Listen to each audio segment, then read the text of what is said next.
The live TV, सच सबसे आगे। नमस्कार, द लाइव टीवी देख रहे हैं आप। आपके साथ मैं हूं आदित्य कुमार। पूरे देश में, खासतौर पे उत्तर प्रदेश में जो बुलडोजर की कार्रवाई की जा रही है, इसको लेकर आज सुप्रीम कोर्ट ने नाराजगी जाहिर की है। दरअसल सुप्रीम कोर्ट ने सख्त लहजे में कहा कि सब कुछ निष्पक्ष तरीके से होना चाहिए, एक पक्षपाती नहीं होना चाहिए कोई भी चीज, कोई भी कार्रवाई अगर होती है, खासतौर पर बुलडोजर की। दरअसल सुप्रीम कोर्ट में इसको लेकर याचिका दायर की गई थी। जमीयत उलेमा हिंद की तरफ से याचिका थी कि जो कार्रवाई बुलडोजर की गई प्रयागराज में, जो जावेद का घर नहीं था, जावेद के नाम के नोटिस और उनकी पत्नी का घर नेस्तनाबूद कर दिया गया, उसी मामले को लेकर यह याचिका दायर की गई थी जमीयत उलेमा हिंद की तरफ से। उस पर सुनवाई करते हुए कोर्ट ने सीधे तौर पर यह कहा कि सब कुछ निष्पक्ष होना चाहिए। सख्त टिप्पणी सुप्रीम कोर्ट ने इस पर की है। जस्टिस एएस बोपन्ना और जस्टिस विक्रम नाथ की पीठ ने कहा है कि नागरिकों में यह भावना होनी चाहिए कि देश में कानून का शासन है, और जिस तरीके से बुलडोजर कार्रवाई हो रही है, इससे लग रहा है कि नहीं, कानून का राज तो है ही नहीं है। बुलडोजर का राज आ गया, बुलडोजर जब चाहेगा तब चल जाएगा। मामले में अब अगली सुनवाई मंगलवार को होगी। कोर्ट ने मामले की सुनवाई आगे बढ़ा दी है। कोर्ट ने निर्देश देते हुए कहा कि सब कुछ निष्पक्ष तरीके से होना चाहिए। हम अधिकारियों से कानून के तहत निर्धारित प्रक्रिया पालन करने की उम्मीद करते हैं, यह सुप्रीम कोर्ट ने कहा, और सीधे तौर पर इशारा था प्रयागराज विकास प्राधिकरण की ओर, क्योंकि जिस तरीके से यह कार्रवाई की गई है उस पर कई सारे सवाल खड़े हो रहे हैं कि अगर बिल्डिंग अवैध थी तो बिजली पानी वहां क्यों पहुंच रहा था, बिल क्यों जा रहा था? अगर हिस्सा उसका कोई अवैध तरीके से बना था तो सिर्फ हिस्से को क्यों गिराना चाहिए था, पूरा घर नहीं गिराना चाहिए था? तीसरी सबसे बड़ी बात कि नोटिस जावेद के नाम पे गई और घर गिरा दिया गया उनकी पत्नी का, यह भी सवाल थे। दरअसल पैगंबर मोहम्मद के खिलाफ भाजपा नेता नुपुर शर्मा की टिप्पणी के बाद देश भर में मचे बवाल में प्रयागराज में हिंसा हुई थी। उसमें आरोपी बनाया गया जावेद को, और आरोपी घर पर बुलडोजर चलाने के मामले में सुप्रीम कोर्ट बिल्कुल सख्त हो गया है। इस मामले में सुप्रीम कोर्ट ने गुरुवार यानी 16 जून यूपी सरकार को निर्देश देते हुए कहा है कि यूपी सरकार अदालत में 3 दिनों में जवाब दाखिल करे। मामले की सुनवाई करते हुए अदालत ने कहा कि सब कुछ निष्पक्ष तरीके से होना चाहिए और अधिकारियों को कानून के तहत निर्धारित प्रक्रिया का पालन हर हाल में करना चाहिए। जस्टिस एएस बोपन्ना और जस्टिस विक्रम नाथ की पीठ ने कहा है कि नागरिकों में यह भावना होनी चाहिए कि देश में कानून का शासन है। मामले में अब अगली सुनवाई मंगलवार को होगी। कोर्ट ने निर्देश देते हुए कहा है कि सब कुछ निष्पक्ष होना चाहिए। हम अधिकारियों से कानून के तहत निर्धारित प्रक्रिया का पालन करने की उम्मीद करते हैं। उत्तर प्रदेश सरकार की ओर से सुप्रीम कोर्ट में पेश हुए सॉलिसिटर जनरल तुषार मेहता और कानपुर व प्रयागराज नगर अधिकारियों का कोर्ट में प्रतिनिधित्व करने वाले वरिष्ठ अधिवक्ता हरीश साल्वे ने कोर्ट के सामने तथ्य रखा कि कानून की उचित प्रक्रिया का पालन किया गया है, और एक मामले में तो अगस्त 2020 में विध्वंस का नोटिस जारी किया गया था।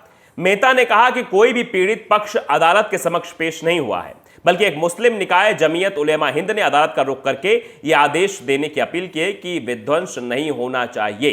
दरअसल जमीयत उलेमा हिंद की ओर से पेश वरिष्ठ अधिवक्ताओं CU सिंह, हुजैफा अहमदी और नित्य रामकृष्णन ने कहा कि उत्तर प्रदेश के मुख्यमंत्री समेत उच्च संवैधानिक पदों पर बैठे अधिकारियों की तरफ से बयान जारी किए जा रहे हैं और कथित दंगा आरोपियों को घर खाली कराने का मौका दिए बगैर विध्वंस की कार्रवाई की जा रही है। यानी बिना नोटिस के कार्रवाई की जा रही, नोटिस तक नहीं दी जा रही है। रातों रात घर वालों को बाहर निकाल दिया जाता है और सुबह बुलडोजर चला दिया जाता है। शीर्ष अदालत जमीयत उलेमा हिंद की याचिकाओं पर सुनवाई कर रही थी, जिसमें उत्तर प्रदेश सरकार को यह निर्देश देने की अपील की गई है कि राज्य में हाल ही में हुई हिंसा के कथित आरोपियों की संपत्तियों को ना ढाया जाए। सीधे तौर पर कहा गया कि बिल्कुल भी ये कह के कि हम ये कर रहे हैं, हिंसा हो रही तो हम बुलडोजर की कार्रवाई कर दे रहे हैं, जबकि बाद में जब सवाल होता तो कहते नहीं ये तो अवैध निर्माण था, इस वजह से कार्रवाई हुई। क्या वो अवैध निर्माण उसी वक्त निकल के आता है? यह अपने आप में सबसे बड़ा सवाल बन गया है। मध्य प्रदेश में भी यही सवाल गूंजा था। मध्य प्रदेश के खरगोन में जब हिंसा हुई थी, उसके बाद मुसलमानों के घरों पर जब बुलडोजर चलाए जा रहे थे, उसके पहले बयान आया था गृह मंत्री नरोत्तम मिश्रा का। उन्होंने कहा था कि जिस घर से पत्थर आए हैं उन घरों को पत्थरों के ढेर में तब्दील कर देंगे, और जब कार्रवाई की गई अधिकारियों द्वारा तो अधिकारी कह रहे हैं कि ये तो अवैध निर्माण था, इस वजह से कार्रवाई हुई है। यानी अवैध निर्माण पर कार्रवाई की आड़ में मुसलमानों को टारगेट करने की यह कोशिश जो है बदस्तूर जारी है। उनकी आवाज को दबाने की कोशिश जारी है और यही किया गया है। तो सीधे तौर पर जमीयत उलेमा हिंद की तरफ से कहा गया था कि ये सब चीजें ना की जाए। और आपको बता दें कि यूपी सहित देश के कई राज्यों में भाजपा प्रवक्ता नुपुर शर्मा के बयान के बाद मुस्लिम समुदाय के लोगों ने प्रदर्शन किया था।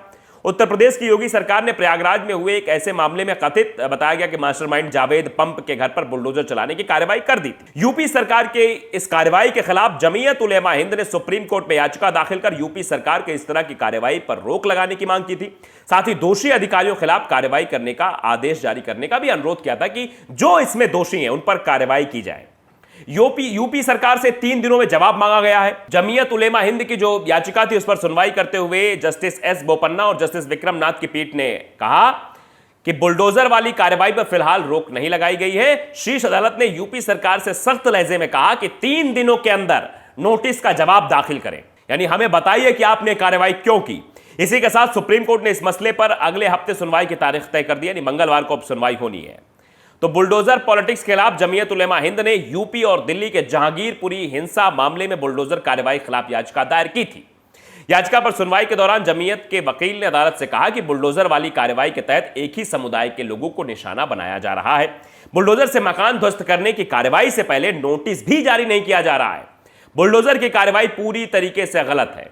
दरअसल 10 जून 2022 को उत्तर प्रदेश के प्रयागराज सहित कई शहरों में हिंसा हुई थी। सीएम योगी आदित्यनाथ ने उपद्रवियों के खिलाफ सख्त कार्रवाई करने के निर्देश जारी कर दिए थे। इस पर अमल करते हुए अधिकारियों ने कानपुर में जफर हयात हाशमी के करीबी और प्रयागराज में जावेद पंप के घर को बुलडोजर से ध्वस्त कर दिया। साथ ही हिंसा के कई अन्य आरोपियों के भवनों को सील भी किया गया है। हिंसा में शामिल लोगों के खिलाफ बुलडोजर की कार्रवाई भी पहले की तरह की जा रही है, ये जारी है। कहा जा रहा है लोग हिंसा में थे। अगर ऐसी बात भी होती है तब उसमें जांच होनी चाहिए, चार्जशीट फाइल होनी चाहिए, फास्ट ट्रैक कोर्ट में सुनवाई होनी चाहिए, कार्रवाई करनी चाहिए। लेकिन जिसके खिलाफ नोटिस जारी किया गया है कम से कम उसके घर को तो गिराया जाए। लेकिन प्रयागराज में कहानी कुछ और है। प्रयागराज में जावेद पंप के घर को नहीं बल्कि उनकी पत्नी के घर को गिराया गया है और यही सवाल है। पुनीत कुमार सिंह ने भी एक ट्वीट किया, लिखते हैं कि बिना नोटिस के बुलडोजर कार्रवाई नहीं हो सकती है। सुप्रीम कोर्ट ने सीधे तौर पे कहा है कि बिना नोटिस के यह कार्रवाई नहीं होनी चाहिए। नोटिस तुरंत सर्व नहीं करना चाहिए कि आज आपने शाम को नोटिस दे दिया, कल सुबह आप घर गिरा दे रहे हो। मतलब घर में सामान खाली करने में भी वक्त लगता है। तो सुप्रीम कोर्ट की सख्त टिप्पणी सामने आई है। इस सख्त टिप्पणी के बाद अब योगी सरकार को जो है वो पेश करना, हलफनामा पेश करना, बताना है, उस नोटिस का जवाब देना है जो सुप्रीम कोर्ट तरफ से सौंपी गई है। तो अब ये क्या होगा ये वक्त बताएगा। लेकिन साफ तौर पर आप अंदाजा लगा सकते हैं कि जिस तरीके की चीजें की जा रही थी, जिस तरह से बुलडोजर की कार्रवाई सिर्फ एक ही समुदाय विशेष के लोगों पर की जा रही थी, उनकी आवाज को दबाने की कोशिश की जा रही थी। सुबह सुबह उनके घर पे बुलडोजर भेज दिया जा रहा था बिना नोटिस के, बिना कुछ किए, और ऐसे घरों पर बुलडोजर चलाया गया जिसको आरोपी बनाया गया उसके नाम वो घर था ही नहीं। नोटिस उसके नाम चिपकाई गई, यानी जावेद पंप के नाम से नोटिस दी गई और घर गिरा दिया गया उनकी पत्नी का, जबकि वो घर उनको गिफ्ट में मिला था, उनके पिता ने उनको दिया था। यानी जावेद के जो बच्चे थे उनके नानू का वो घर था और उस घर को नेस्तनाबूद कर दिया। आप अंदाजा लगा सकते हैं कैसे कानून की धज्जियां उड़ाई जा रही हैं।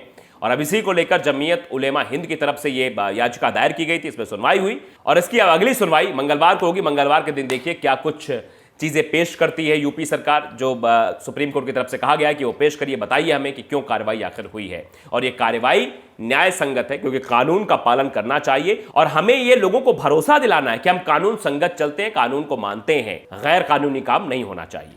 तो द लाइव टीवी को अगर आपने सब्सक्राइब नहीं किया, सब्सक्राइब जरूर करिए, बेल आइकन दबाइए ताकि सच खबर आप तक पहुंचती रहे। नमस्कार। द लाइव टीवी, सच सबसे आगे।